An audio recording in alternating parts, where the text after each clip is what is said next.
नमस्कार स्वागत करुच्ची आज मुख्य गुरुत्वपूर्ण खबर को आपण आम हस्तगत होता खबर रही विजु स्वास्थ्य कल्याण योजना संपर्कित एक विशेष गुरुत्वपूर्ण सूचना जहाँ नवीन सरकार एक नुआ पदक्षेप जहाँ लोक उत्तम स्वास्थ्य जोगाई देवारे विशेष सहायक हो से संबंध में संपूर्ण बरण भिडियो प्रदान करी से आपण मान निश्चित भिडियो प्रथम शेष पर्यंत देखिए जटिल रोगर चिकित्सा किभली भाव में सहज एवं सुलभ हो पार से संपर्क में मु समस्त बरण प्रदान करी आपण मैंने प्रथम शेष पर्यंत भिडियो देखिए जदि भल लगे तेज पाखे लाल बटन निश्चित सब्सक्राइब करेंगे और पाखे आसुवा बेल आइकन बजाइदेवे और ऊपर आसुवा ऑल नोटिफिकेशन क्लिक करने भूलें जहाँफल एवं भिडियो सर्वप्रथम आपण मान निकट ही पहुंच पार।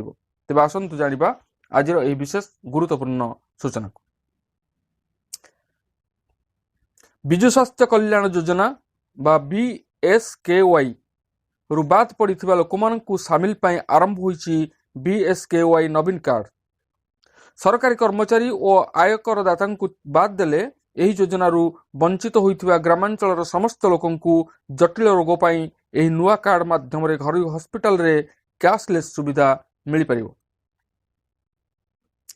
BSKY तृतीय पर्याय संप्रसारण रे राज्यर 1,10,00,000 रु अधिक परिवार जहाँकि लोक संख्यार 90% BSKY नवीन कार्ड जरिया रे उत्तम चिकित्सा सुविधा पाइबे।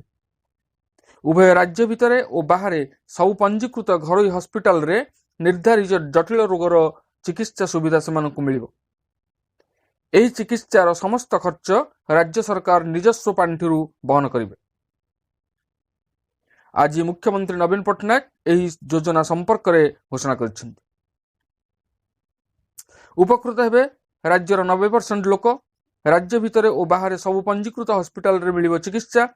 अर्थ अभाव राज्यर कहीं उत्तम चिकित्सा वंचित हेबे नाही। सरकार पक्षर कहुଯାଇଛି जे प्रथम पर्यायर लोक मानकर रोजगार और बासस्थान निर्विशेष सबु सरकारी चिकित्सालय रे समस्त उपलब्ध चिकित्सा सुविधा संपूर्ण मागणार मिलुछि। द्वितीय पर्यायर सबु खाद्य सुरक्षा हिताधिकारी मानकु विजु स्वास्थ्य कल्याण योजनार घर चिकित्सालय गुड़िक मागणार चिकित्सा सुविधा दि जाउछि। BSKY योजना प्रति मासरे 45 लाख रु अधिक लोक विभिन्न सरकारी स्वास्थ्य अनुष्ठान रे मागणार चिकित्सा सुविधा पाउछन्ति। एहा सहित 1,30,000 लोक घर हॉस्पिटल रे कैशलेस चिकित्सा सुविधा मध्य पाउछन्ति। एथिपाई पंजीकृत घर हॉस्पिटल गुड़िक राज्य सरकार मासकु 260 कोटी टंका खर्च करुछन्ति। 5 वर्ष रे BSKY योजना रे राज्य सरकार 4500 कोटी टंका खर्च करी 21 लाख रोगी को विभिन्न घर हॉस्पिटल रे कैशलेस चिकित्सा सुविधा जोगाई दैछन्ति।